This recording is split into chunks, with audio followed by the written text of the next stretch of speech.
Hey guys, welcome back to ArtosisCasts. We're going into another game here of Larva versus FlaSh. This time, not on a normal map, but on Litmus, the double gas in your main base map. My best guess to this game is FlaSh will do something highly technical.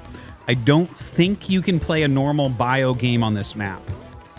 The reasoning would be maps that look like this, that are lower on gas but have more gas that you can get early on, play towards the strengths of Crazy Zerg incredibly well. And we've seen that from Larva in the past. He will absolutely, on maps like this, go Crazy Zerg. I think he will go... I think if FlaSh goes bio, he will go Crazy Zerg and he will win. I don't think FlaSh will go bio, though. And in fact, this might just be an engineering bay block, or... yeah, that's what it looks like. Gonna go around the outside edge.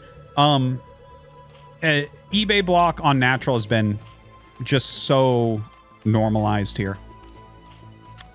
And that's because I've explained this already, but there's Zergling tight walls at both mains where you can go depot racks on both mains and the Marines pop out on the inside and it's Zergling tight.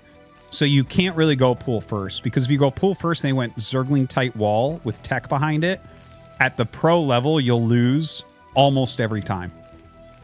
It becomes really hard. And so if they're always going hatch first, you can actually do this and block their expansion with an eBay and slow them down. Incredibly annoying. I like this from Larva. I think that this shows the way that he thinks about the game very differently than almost every Zerg. I have such high appreciation for this. Most Zergs pull a ton of drones and go after the eBay, and their economy gets completely jacked and everything's screwed up. Here's the thing. He's going to have the same amount of larva as if this hadn't happened, and you actually don't get that high of saturation of drones early on. He'll have more than one per patch in here, but it's not going to hurt him that badly to just get his third hatch here. It's not great. Like, FlaSh is still going to be happy with it, but I think that this is a better counter than what we've seen from people.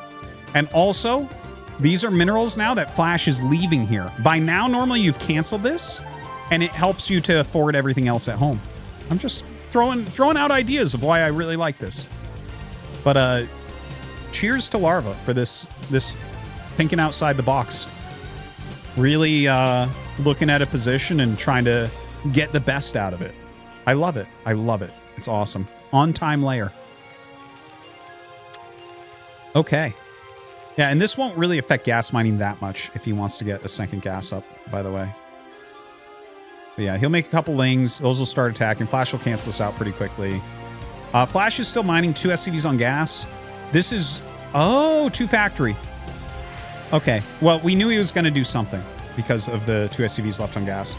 So a 2 factory build on 1 base. There is a 2 factory speed vulture build, which is pretty strong, pretty surprisingly strong. Now he's putting down a Sunken here. Now the speed vulture build, if he goes for it, I think he's going for it. Yeah, I don't see what else this could be. Now the 2 factory speed vulture build, I am going to give this to Speed as the main developer of this build. Probably a year and a half, 2 years ago, I casted a few games on this channel of Speed doing this build, where you kind of open up factory, you go 2 factory speed vulture. And the funny thing is, a Sunken, it's like you can get about 7 speed vultures out and hit before mutas are out of eggs. Burrow on the way, by the way. So he's like actually being super sneaky here. Wow, that's a lot of long distance mining. Okay, so let me try to collect my thoughts here. So with the speed vulture build, you can get about 7 out before the mutas, and there's actually some various things you can do. First off, you can try to run past the Sunken. The best move I've seen, and I've actually used this build a lot, and I've actually beaten players much better than myself with this build, because it's so tricky and so under the radar of everyone. But you can actually bring whatever Marines you've made, and you can bring 4 SCVs, and you can power down the Sunken hilariously quickly. Now, Larva's getting ready to make a full wall. I'm pretty sure vultures can't get by there, but not 100%. Let's see. Oh, never mind. They just get right by. Like, he blocks, like, kind of well. Yeah.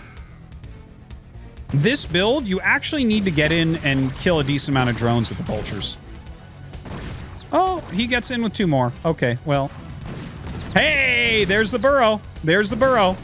Larva is smart, man. You can't say otherwise. You can't say this is not a thinking man's Zerg.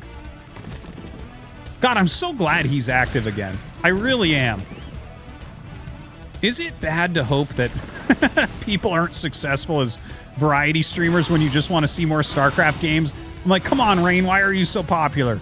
Come on, Larva, stay full-time in StarCraft. This is so much fun. But no, I wish only the best for Larva. That guy's great. Such a nice guy. Now, range on the way. Plenty of Goliaths coming out before the mutas are ready to come across the map. And FlaSh is just, like, abusing as much as he can. Right? He's making some extra burrows, costing him some mining. This position, in my opinion, because, again, I've seen this build probably more than anyone. I've actually played this build quite a few times. I would say that this is a very good position for Larva. I don't think the game is over. You have some potential to play out of this into a macro game because you already have, range on the Goliaths and everything. The mutas are going to have a hard time, really doing any damage at this point. But he didn't lose that many drones. I feel like you have to kill many more drones than he did. The drone count is amazingly good for Larva, and he's going to the 3rd gas. Look at this. Armor. FlaSh. And here's the thing. The continuation of this build normally goes into Starport. Let's see if he does. But it normally doesn't go 3rd fact. Yeah, there it is. Okay, yeah, this... See, I told you. I've actually studied this build a lot, even though it's, like, way out there.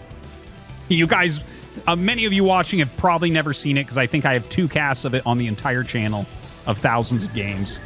But yeah, this is the normal continuation where you kind of go for better upgrades, get science vessels, that type of thing. And it's a 3-gas map, so it actually kind of makes sense and works in a way. And that's what he's going to need because this looks like it's going to be a mass muta game, which to me makes perfect sense from Larva's point of view. I think that this is a great way to play this. You might remember semi-recently we had a game between Shine and FlaSh here where Shine went Mech and... FlaSh went Mech and Shine went, like, super mass mutas. It was insane. I think this game is going to look a little bit similar to that. But a very different opener, right? Okay, Vulture Scouts, 3rd base. Very important to see. A lot of times when you're going into irradiate and double upgrades in science vessels, because you're spending so much gas, you'll end up going for some speed vultures and you'll try to harass bases like this.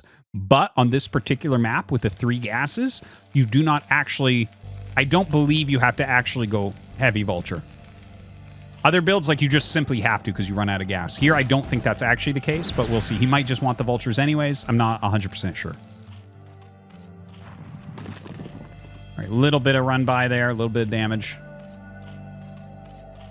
Ah, +1 range attack. So it looks like Larva is getting ready to switch into Hydras. By the way, you can see this row of burrowed Zerglings just to see army movement. Very, very strong. He's put them in really strong locations. Well, I guess just an overlord. There are no lings down there, but that's okay.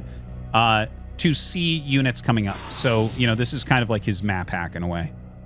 With the vessel coming out, obviously a lot of those will be cleared. But FlaSh doesn't have an attack timing coming up. If he attacks off of 2 Factory Goliath from here, I will be flabbergasted.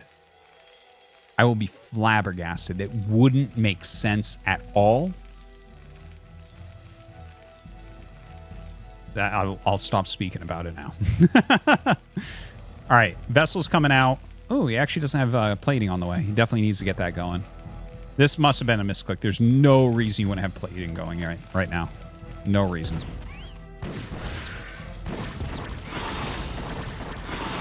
That's actually a big deal. The plating is actually very, very powerful here.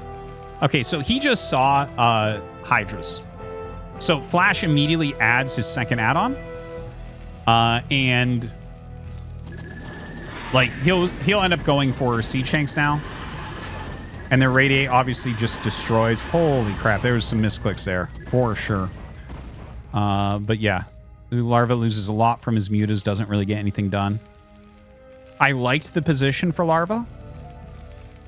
But FlaSh has so expertly kind of wiggled his way around in this game. He's so good at Mech against Zerg. He's so much better than everyone at this.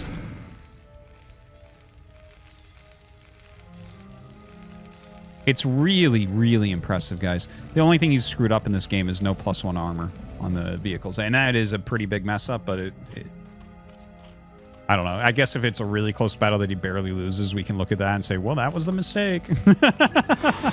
We'll see. I don't think it'll occur. Larva actually coming in for another pass on harassing with the mutas, but it's 50 SCVs. Even if you kill a decent amount here, it's really not the end of the world for FlaSh. FlaSh is completely fine economy-wise. 3 add-ons to go with his 3 gases. That's actually standard. 1 add-on per gas if you're going Mech. Or if you finish all your upgrades, you could do it on 2. You could go 3 add-ons. All right, mutas just kind of flying through. FlaSh has done a very good job here. He has that 3rd command center. And Queen's actually starting to come out. Wow. I did not expect him to build Queens right now, but he's building quite a few. So this is the best attack timing that could ever occur. He just cleared the mutas. And Queens are being made. Now, we haven't heard scans, so I don't think he knows 100% Queens are being made. But this is like a free open window to attack. And FlaSh, I guess, intuits it out somehow. Moving forward with his tanks. See, the Queens, as soon as he sees Queens popping, look at how many he's made. He's made like 15 Queens or so. Larva loves Queens. A little Hydra counterattack. It's a good idea, but there's no way he's going to contest this army. This army's going to kill him before the Queens get their energy. We're still like a minute to 2 minutes out per Queen on getting spawn broodling. GG. Okay. Well, FlaSh found that timing. Yeah. I mean, that's exactly... That was the best played I've seen that build, I guess, overall. Although I've liked how Speed has played it sometimes as well. Guys, I hope you enjoyed this extremely obscure opener from FlaSh. Thank you for watching. We'll see you next time.